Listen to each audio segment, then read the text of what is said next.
So, first of all, we're so glad to see all of you here. I want to thank all of our guests for attending and first introduce each of our panelists, which is Jill Tedesco, Jamie Seneca, Jam, he goes by Jam, Kimball, and Cassandra. I can't actually see the rest of your last name, forgive me. But I will tell you one thing that all of these individuals have in common. Each of these individual is the top in their industry. And what I mean is that they are closing their leads. They do a ton of lead generation and they are the talk, walk the walk type of individuals, which gives each of us the chance today to learn from them. The format is that I will be asking questions, some intentionally for part of you and some that are open to all of you.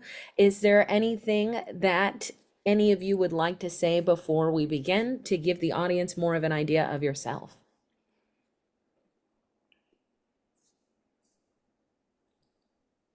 We love Easy Home Search. Yay! Awesome. Awesome. Awesome. Okay, y'all, let's get right into it. So I'm going to start first on lead generation questions for y'all. Okay. I'm sure that y'all have heard from not only members in your community, but from others outside of your local team. There is a pain in taking a cold lead and turning them into a warm conversation, right? And so I'm going to ask you, what are you doing that anybody listening could implement in the first 30 seconds that you would say, hey, here's the fastest way to present yourself in a warm, meaningful way to engage with your lead?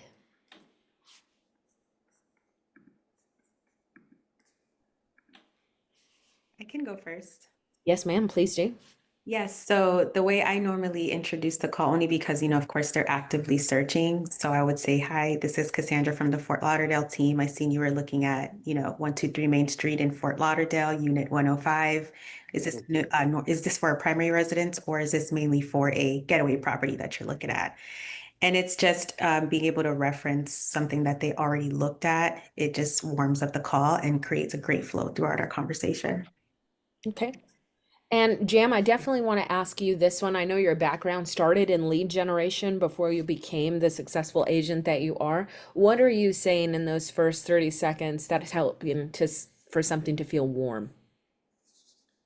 Yeah, I switch it up just a little bit just because of my personality. Um, I want to make sure I don't sound like every robocall or every agent that's out there calling the same old leads. So I typically say, "Hey, this is Jam with Max House powered by EXP. How are you doing this morning?" Just so they can see that I'm human. I want to know how they're doing this morning. But then I immediately go into, yeah, well, great. I'm glad you're doing good this morning. The purpose of my call, I've seen you looking at 123 Main Street. Is this going to be a primary residence or an investment property? And then it kind of leads me into, it helps me check my tone at the door because if they're having a bad day, then I don't need to come at them all bubbly and hey, let's pick it up. I can come at them with a more mellow and even try to dig deep into if they're having a bad morning, oh, they're stuck in traffic and they're late to work, blah, blah, blah. But being able to navigate that conversation in a way of if they're having, like I said, if they're having a bad morning, I'm not coming at them high energy, whatever. If they're having a great morning and their energy is high, then I know I can boost myself and be like, all right, great. This will be a good conversation because you're ready for me and I'm ready for you. And so that's how I've been kind of handling those calls lately. Awesome. So now this question is for all four of you. I want you to tell me if you were talking to any agent who was new or experienced in the industry, and you would tell them this is one mistake that I see agents make that you can avoid, and it would be anything regarding lead gen. What is the one mistake that you would warn anybody ahead of time that they don't have to make themselves? And Jamie? I'll go.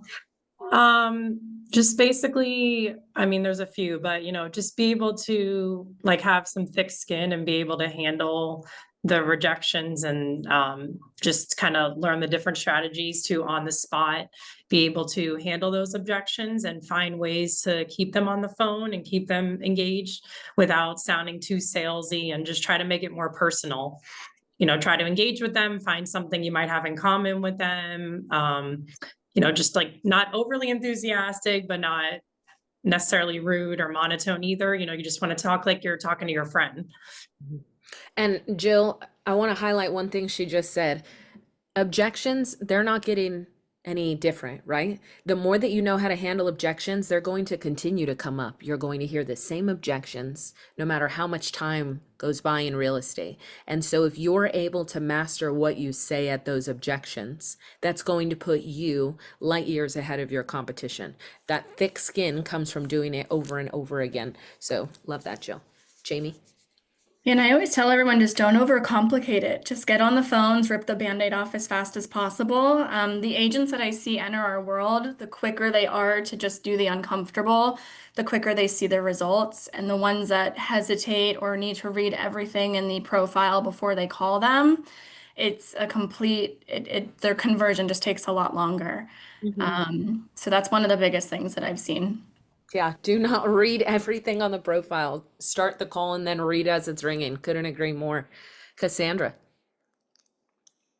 Yeah, I would say the biggest mistake is not starting sooner. Start right away. Like, don't overthink the process. I know, like, for me in the very beginning, I would just overthink getting on the phones. And then when I became a part of Reset Real Estate, I realized, wow. But of course, I set up like a script board because I feel like it's very important to, memorize as many of those objections as possible.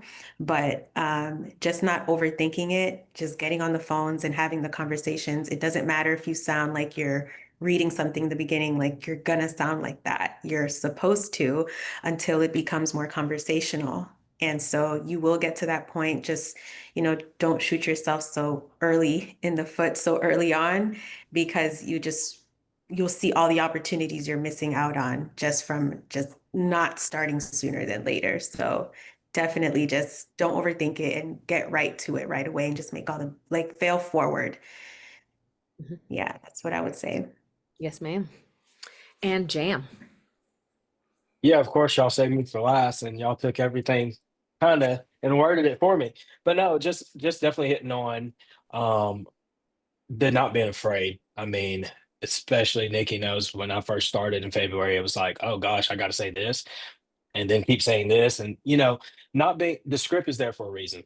You know, the trainings that you're going to get from your higher ups. I mean, it's there for a reason. It's been perfected. It's the proof is in the pudding is what I hear. And so not being afraid to like do what you're taught, because a lot of people are kind of you get that pushback to where like, oh, I wouldn't say that, so I'm not going to say it. Well, here's the thing, that's probably why you're taking way longer to convert, because you're not saying what is proven to convert these leads. And I mean, I think whenever I'm in training, I hear the smoke screen. That's all it is just not being afraid of trying to get past the smoke screen and being human at the same time. So So one thing that each of you had in your explanations was this way to stay in action, and that when objections pop up, that we will become more comfortable handling them after we've done them so many times. So for each of you, I want you to think of an experience with a certain client that you had, and then one that almost slipped away, and tell us, what did you do to keep that person, right? That objection popped up. What did you do with that one client that kept them from slipping away and pulled them back in? I have one. Yeah. I was doing prospecting one day, and then I had a client hang up on me. And then I called him back, and then he hung up on me again. And then I called him back, and I was like, why do you keep hanging up on me? I just kept it super casual. And then he was just like, I like you. I like that you're persistent. And we ended up listing his house in Delray Beach. High five. Boom. I love that story. That's something each of us can apply. Absolutely. That's freaking awesome. Cassandra? I would say for me, when they keep leaning on the I'm not interested or I was just looking, I just keep asking more questions and trying to identify. Because a lot of the times try to run away and be like, oh, I'm renting right now. I'm like, well, obviously you were on our website because you're, thinking of having, either this purchase happen in the future. Tell me a little bit more about what you're looking for. And then it turns out that, as we go, as I identify and ask more questions to see what their motive is, I'm seeing that they're even getting in a position where they're saying, well, my lease is actually going to be ending in 3 months. Right now, if you would have just disregarded, not asking any questions and saying, oh, okay, well, you're all right, it's fine, you're not looking now, we'll talk a little bit later. But then their lease was just right around the corner from ending. And that what they meant when they said was, I'm not looking right now, was maybe I'm just not looking, this month. Right. So it's just really identifying their motive. And so, yeah, that's what I would say. Yes, ma'am. Jam, who did Yeah, most slipped away that you kept him? yeah, I think that was a good example from Miss Cassandra about, when people are telling you they're not looking. Well, obviously, we all know that we can see that you're looking 16 minutes ago. So, yeah, you may not be looking as of right now, but what got you on the website? Like, I mean, it's not like Instagram, it's not like Facebook. I mean, you have to go to Easy Home Search and, look at a home, but, definitely going through, I had one where very persistent. No, I didn't look at this. I didn't look at this.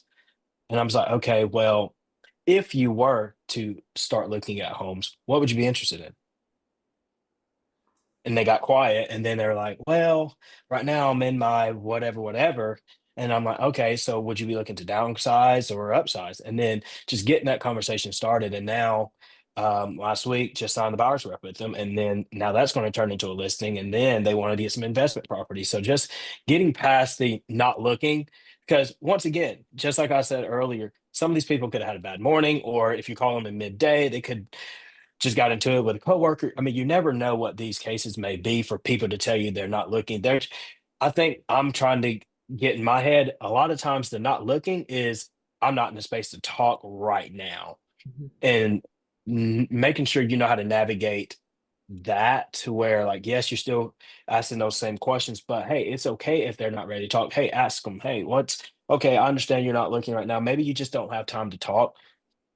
When are you available? Let's schedule something else where, however that may look. But no, definitely just checking and just making sure that you keep up with the follow up with them is especially when they say they're not looking and then you turn them into I am looking and making sure that you stay in front of them. Mhm. That's such a good success story. How many of us have lost somebody because they said, no, we're not doing anything, and we just let them go? And we say, okay, well, if something changes, you let me know, never to find out, oh, that could have been a lead had I made it past that initial objection. That's a great example. Jill.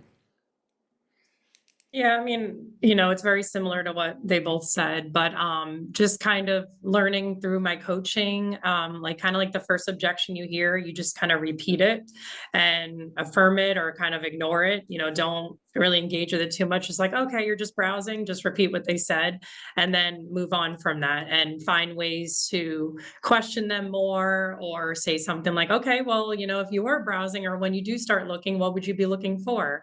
And then you'll find that sometimes they're like, all right, if you want to start sending me places, go ahead. And they said before that they weren't looking. And then all of a sudden I'm taking down all their criteria. And by the end of the conversation, sending them places. So, just finding ways to keep them on the phone without bothering them too much or, sounding like pressuring them too much. And or just saying things like oh, when you do start looking, what would you be looking for? Just trying to finding ways to get that out of them.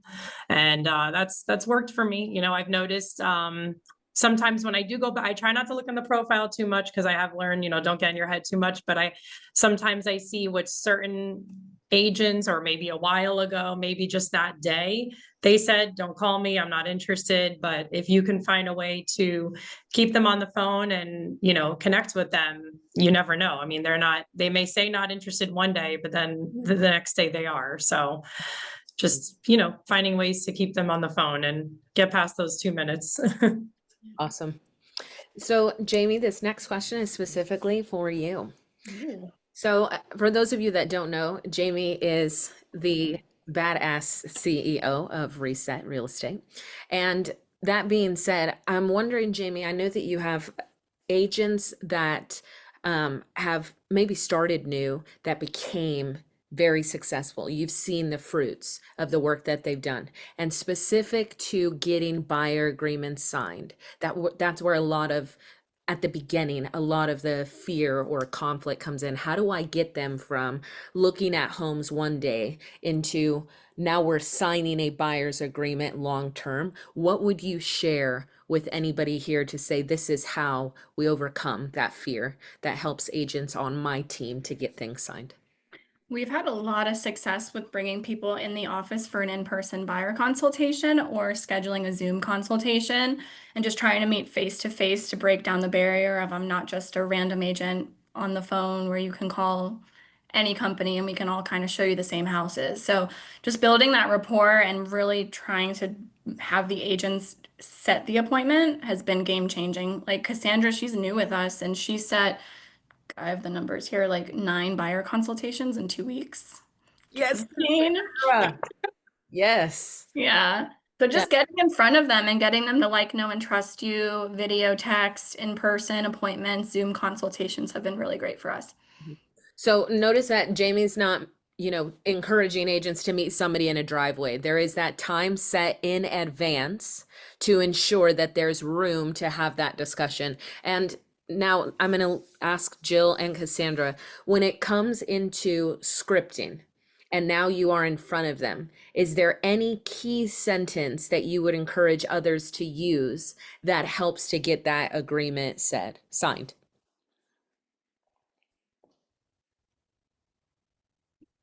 Well, I normally just, again, reiterate the purpose of the the BBA, the buyer's broker agreement. And normally it's just asking for it, right? People are already waiting for you to tell them what to do. And so once a consultation is wrapped up, it's just, again, reassuring that they understand, these are my duties and responsibilities to you. And this is pretty much, the agreement is going to outline. And then you're going to receive it, it's an e-signature where you can, do a hard copy and sign. And then we'll go ahead and get, pretty much the ball rolling and get everything started. So it's just navigating them and telling them what to do, not asking them, do you want to sign this, buyer's broker agreement? Or if they don't have any other, any additional questions and you've already answered everything, they are fully transparent. They understand the relationship of, what's going to go into this, transaction and how paperwork is covered, then there's no issue when it comes to them signing. And if anything, they'll probably just, if there's an objection, it's just something they don't understand, or you need to kind of touch base on what they're not clear on. Yeah, just kind of explaining it like in simple terms for them, and so making them feel comfortable with it, and just reassuring them that it's basically just allowing us to work together, just something that you're signing, showing that this is like a relationship, like a working relationship, so I can show you homes pretty much, and just making them feel comfortable about it. Like, I'm not charging you anything. And I mean, they're always concerned about that. So just letting them know before we can start anything, this is what you need to do. And like Cassandra said, not really asking them, telling them. That's something that I've been working on throughout this process. Just being more like assertive, but in a friendly way, just kind of telling them this is what we're doing. Not, is this okay if I do that? Just being more confident in that process. Mhm. And I could not agree more, Jill. There's a huge difference between aggressive and assertive, right? And aggressive is where we lose people. Aggressive is this feeling that is communicated. Assertive is the word choice that we use. You can still have a friendly tone with assertive words, right? So I couldn't agree more. Then in that situation, it's super important. So now we've talked about getting them to now we have them. We have them in front of us. They are our clients. Is there anything in preparation that you would say helps to frame the mind in order to get ready to write offers?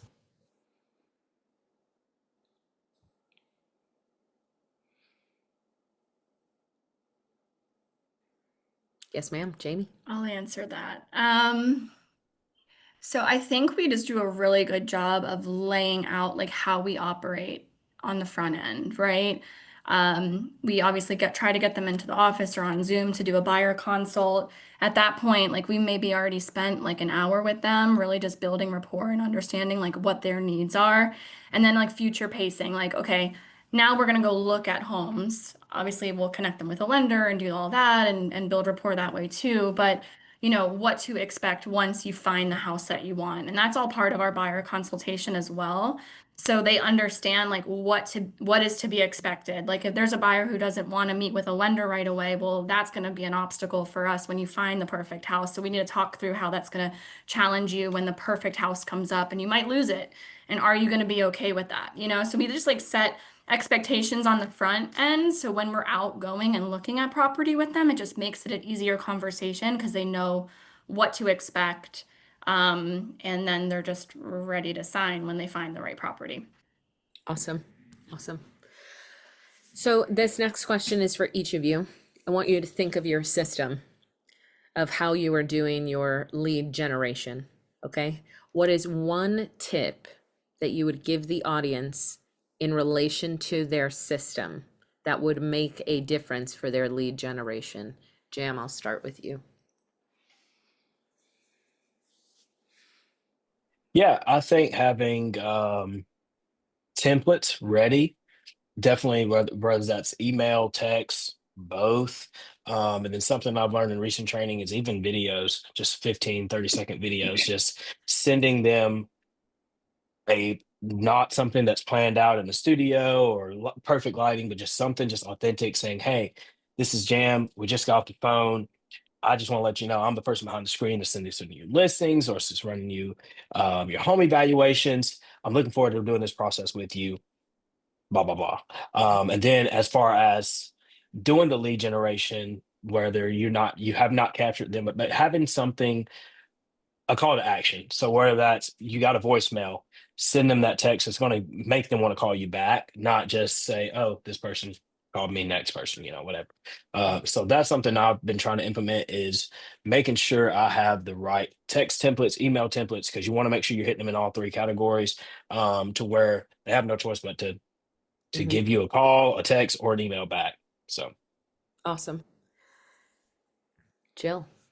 Yeah, something I learned from you, Nikki, I believe in one of your calls was as the phone's ringing when I'm making my calls, I'm already sending out an email while it's ringing. So I do the introduction email template.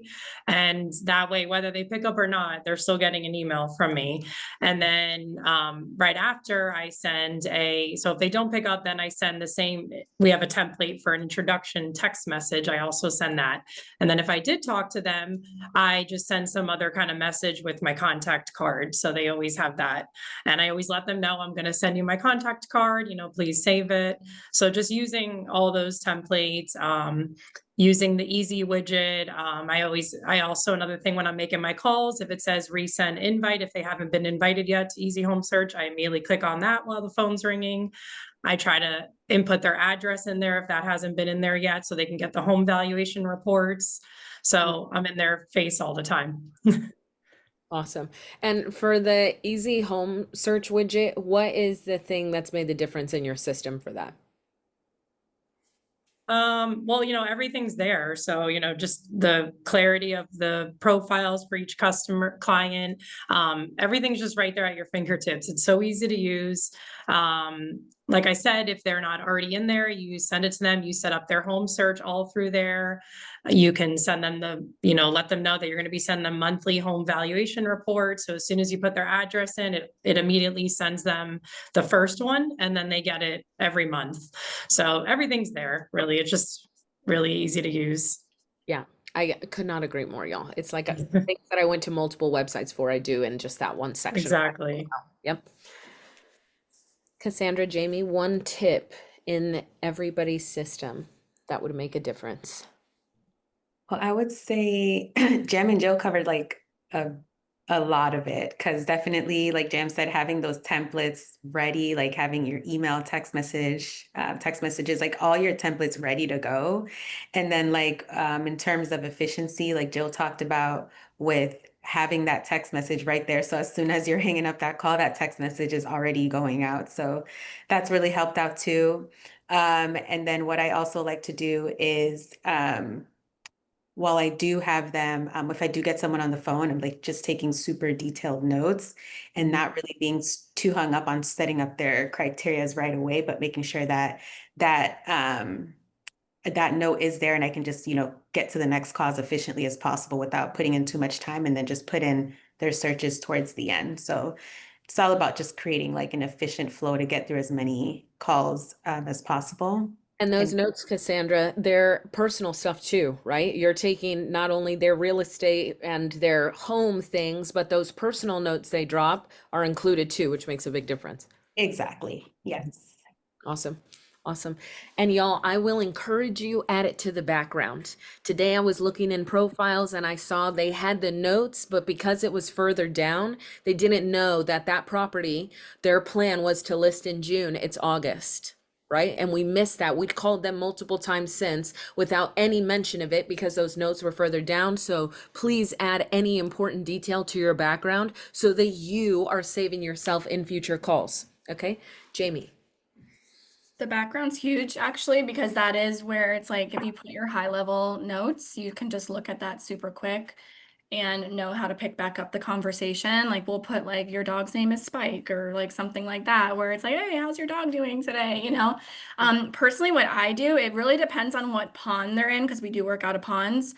But like if they're in a newer pond, like our Money Time pond, I'll leave a vague voicemail like, hey, it's Jamie, call me back. Or I'll text them, just try to reach you.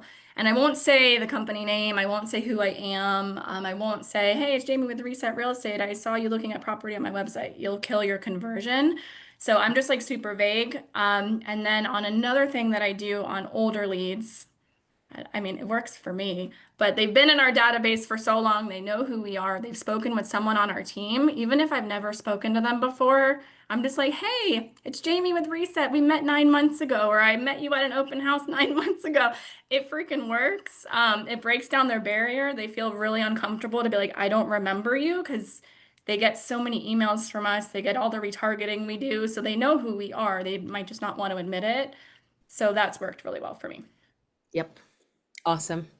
Agreed, y'all. That voicemail, if you're using it, it needs to be a one-liner. Friendly reminder, if you have an iPhone or you have an Android, for most people, it is coming up as a text. It is just showing the voice to text, so most people are not even hitting play. If the sentence doesn't look clear, or it has every that's tracking, it has a break, and they're less likely to actually give you that call back.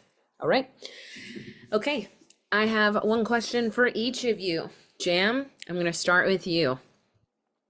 Jam, when do you decide that a lead is dead, or do you ever?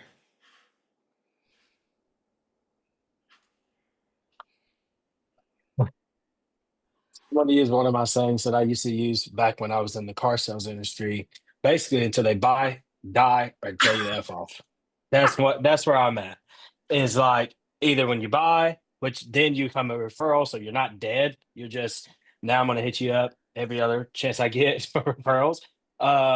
Or you die, because obviously at that point, it'd be morbid, but I mean, there's no way they're gonna talk to you. Or if they tell me to F off multiple times, then at that point, there's going to be someone else better. But I mean, there has to be a lot of times.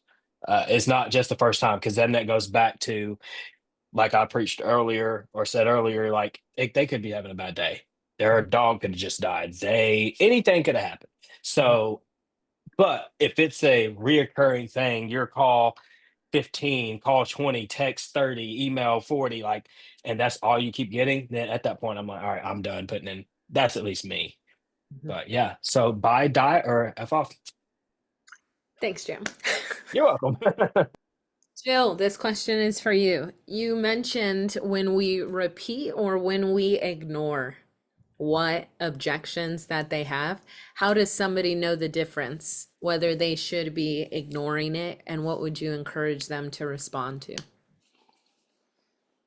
Okay, that's a good question. How do you know the difference? I don't know, it kind of just depends on the objection. Like, I would say like if they say they're just browsing, I wouldn't ignore that. I would just kind of repeat it because you could definitely work with that because like I've said, a lot of, or like they've all said, really, they might just not be looking this month. So I just kind of repeat it and then I'm like, okay, well, what would you be browsing for? Objections to ignore.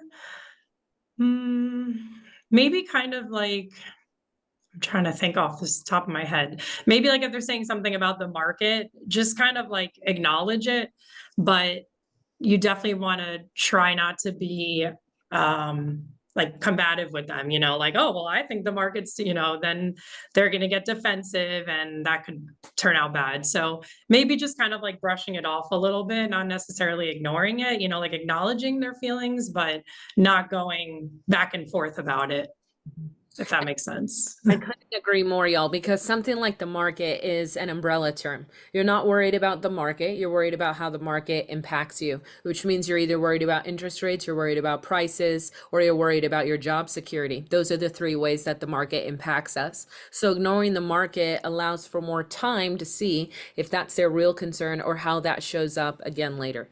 So thank you very much, Jill. Cassandra, this question is for you. What is the most surprising way that you've ever had a lead with a no that we were able to turn it into a yes? Again, we have one of our filters that we use called pooled opportunities, and those are leads that were just pretty much been a while since they've been called. I think over 90 days or something like that. But what I've been finding a lot of times, even having giving, customers calls in that list, I'll see like a history of like maybe they weren't interested at one point, but I've been able to kind of re-engage with them again. And again, it's just mainly just because they didn't want to go through with a yes at the moment and have a conversation. Again, it just shows that if you're touching that conversation, I think it takes like 14 times, 14 touches. And by then, they're ultimately gonna get to a point where they're able to have a conversation. And I've been able to book buyer consultations from that particular list. So been able to save some that way because it's all just timing and you just got to keep touching that same lead 14 times. So you ultimately will get the ones that were just like hard on no, and then all of a sudden they're having a conversation about hung up on somebody like 3 months ago or something. Yep. That's why Yeah. Cassandra had 9 appointments already this month, y'all. That's why. Yes. But that no, we're gonna turn it into a yes. You just need time. I love that.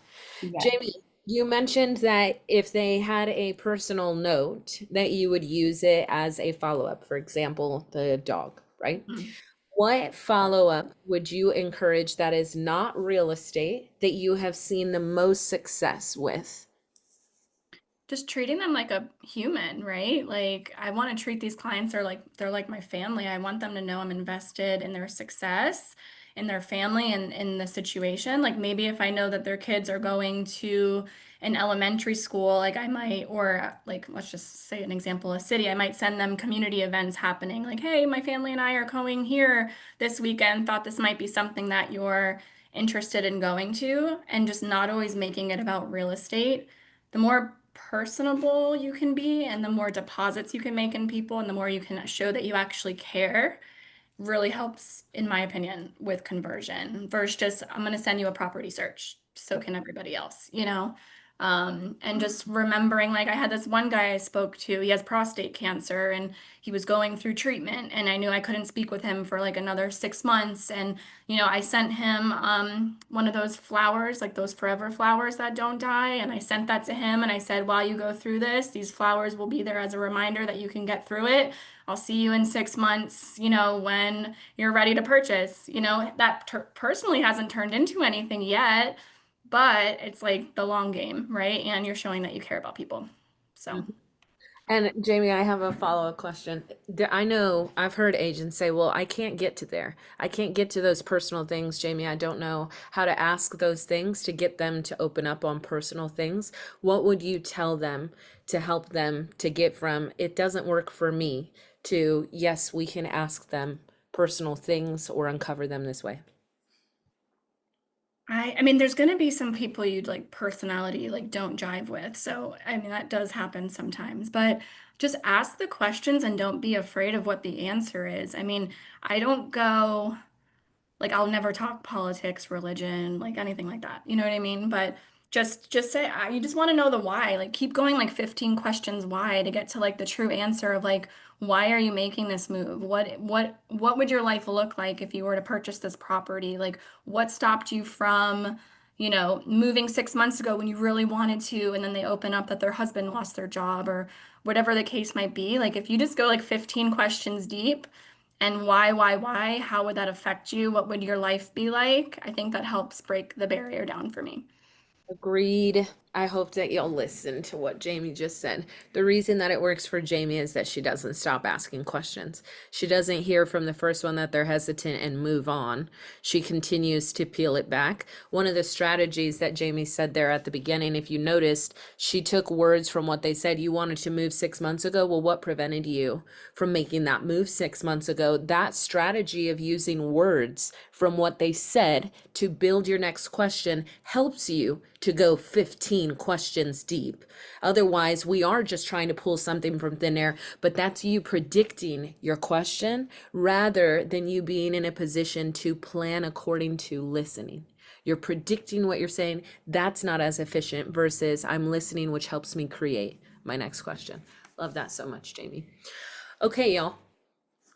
Thank you all so much for being here. I have just another question for each of you as we come to a close. Okay. My question for you is this. If you could give everybody here one piece of advice that would change the rest of their year, what would that advice be? I go. Yes. Stop getting in your own way and please stop making excuses.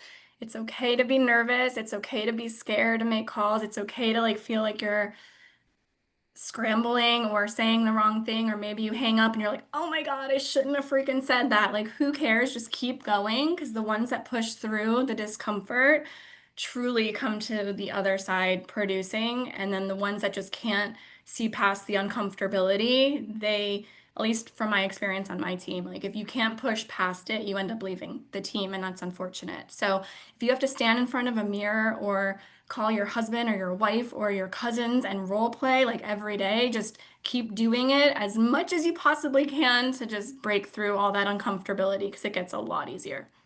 Mm. Jamie, a woman after my own heart. Jam, what one piece of advice would you give that would change everybody's year? Yeah, definitely everything Jamie just said. But I think another thing is the systems are there for a reason.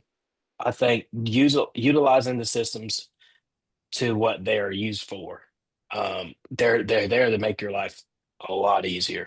I mean, every time I get into my system and I see something that's either new or something that I'm like, dang, I'm so glad I got this now versus 6 months ago, whenever I was just like, what the heck you do, just run around like a chicken with my head cut off. But like just utilizing those systems, they're there for a reason. They're there for a reason. I don't believe anyone will be putting systems in front of you that aren't successful. So definitely utilizing those systems the best way you can. Thank you, Jam. Ladies. Yeah, so kind of like piggybacking off of what Jamie said and like sharing a little bit of a personal experience. Like when I remember when I first started with her, like I was an agent before for 3 years, but at a completely different kind of company, never did any cold calling. So when I was sitting right next to Jamie and she's like, all right, let's get on the phones. And I'm like, didn't know what I was getting into. And, I was obviously uncomfortable. She was sitting right there listening to me. And I noticed how fast it went. It calls the next person and she's like, just don't look at the profile. And I'm like, wait, I need to know everything, but you don't need to get in your head. And I remember at first, like, not being able to handle some of the objections, like people would say, I'm not interested. And I'm like, okay, bye. And then after that, she's like, okay, so I would have said this, this, and this. So, just learning to overcome that, keep them on the phone, and, setting goals, like try to, they say to have like at least 7 meaningful conversations a day. If you can have that or more, something's definitely going to convert out of that. So, some days you might not make as many calls as other days. So just understand that's okay. But, try to at least have a few meaningful conversations a day. So, y'all, the advice that I'm really hearing from Jill is that if you want to get better this year and you want to do it different, you need to have a partner near you who's willing to call you on your BS. Because it wasn't just that she had someone next to her, and it wasn't just that that person was listening. It was the fact that she said, okay, but we're not going to settle for what's happening. We're not just going to be happy in action. We're going to improve our action. That would change your entire year. So I love that, Jill. Cassandra. Yeah, I would say it's really just working on yourself harder than you will at anything else, because like you're going to be your biggest project. And, just also in conjunction with what everyone else shared, just we're the ones getting in our way, right? Because I did start a couple weeks ago, just like Jamie said, and just even having a sales background, I was having a conversation with Jamie. I'm like, I'm tired of doing it harder for my job than for myself. And I had to kind of get out of that mindset. And it just, when you're really like sick and tired of your situation, that reality won't click, but you should really find a way to get sick and tired of it as fast as possible. Because, the systems are there, like Jen was saying, we have everything we need to be successful, but it won't work without you being plugged in. We have the scripts, we have the support, the mentorship, the coaching. So there's really no excuse. And it's just locking in, getting uncomfortable. Who cares if you get hung up on? You don't need to have like a special, sales background or be this person in order to be successful at using the systems. Just show up every day, dedicate yourself, and then you'll learn and make progress along the way. But if you don't do anything at all, then, an object with no motion is just going to stay at no motion. So definitely don't put it off and start sooner than later. Don't get in your way. Thank y'all so much. So as we come to a close, y'all, the one thing that y'all heard over and over today was to get out of your own damn way. Yeah, get out of your own way. And the truth is, if you get off of this call and you continue with your same habits with no change, you stay in your own way if those habits are not bringing you the success that you're looking for. Which means if you're about to get off this call right now and you know that you're not going to change any of your actions, and or you're afraid to admit, I'm probably not going to do anything different, then now would be the time to ask somebody on the panel and say, hey, I do want to get out of my own way. What should I be doing that would make something different for me? Do any of y'all have questions for anybody on the panel for today? Y'all sent that to me on a DM. I got one DM that says, how do I get over my fear of calling? Was the question supposed to be for me? Okay, in the event that it was for me, here's the answer for me. I only got over the fear of calling by doing a tomato timer. The tomato timer is 25 minutes. For 25 minutes, I did lead gen, and I would not check my phone for social media. I wouldn't do anything else for 25 minutes. All I did was call. And I knew that once I got to 25 minutes, I took a 5-minute break. By staying in action, that helped me to get over the fear. I would look forward at the beginning to the 5-minute break, but eventually I started to wish that the 5-minute break wasn't there. I would get in a good run and I would be like, I just want to keep going. So for me, it was the repetition of action and having a pattern that helped me to get past the fear of calling. Anybody else? Oh, I would share one thing I did to help myself out was create a script board, because I feel like sometimes if we're just winging it, it can throw us off track. if we're on the phone and then like maybe you get hit with an objection and you're like going through your papers like, oh my God, like what do I say? You can eliminate that by and I did those trifold project science boards that we would use. Um, but yeah, literally I printed everything and I have it all in front of me. And at first it might feel like, oh my gosh, like, but your eyes will, it's just training your eyes, like that muscle to remember where I keep hearing this objection and you're gonna see it so much over and over again. Yep, there it is. Jamie just shared it. So that's what I have in front of me, and it works because then you memorize everything. You will feel so much more comfortable. You'll start being more conversational because you're constantly seeing it and it's just in your face. It's hard to avoid it. And it gets fun. You kind of start playing a little game with the scripts and seeing if you can memorize everything. So, I love that. yeah. I love your script board too.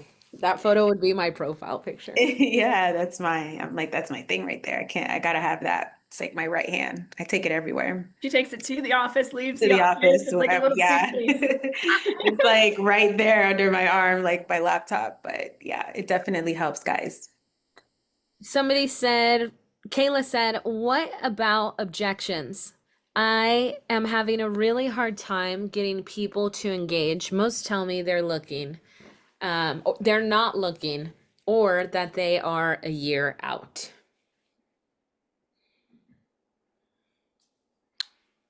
I would say like, even if they say they're a year out, just maybe saying things like, well, it's never too soon to start looking.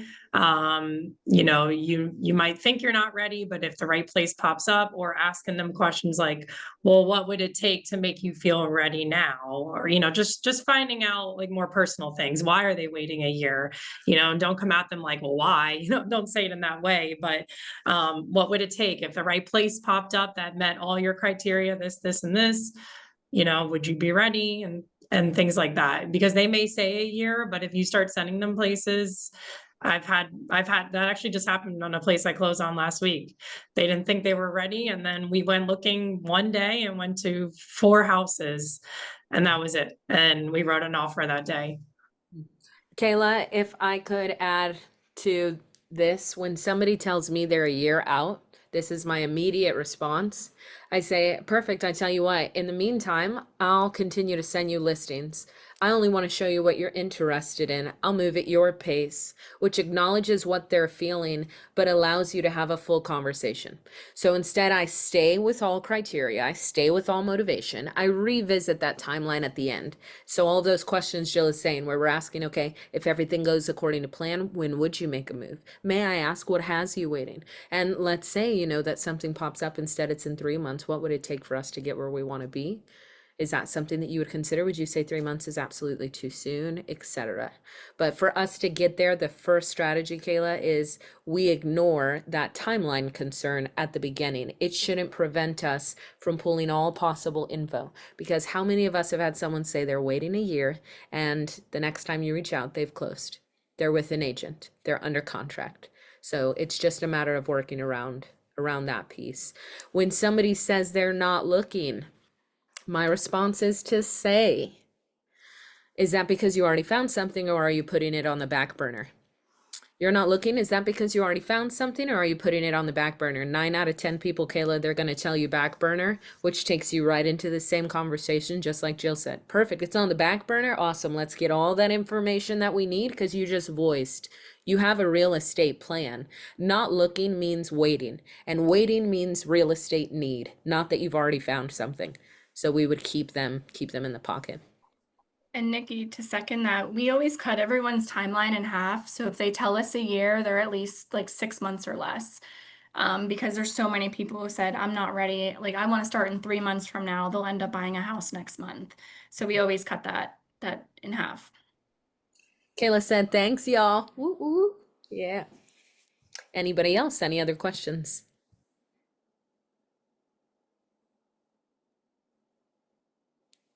Use that script board because a lot of the things you're saying, Nikki, it's on the script verbatim.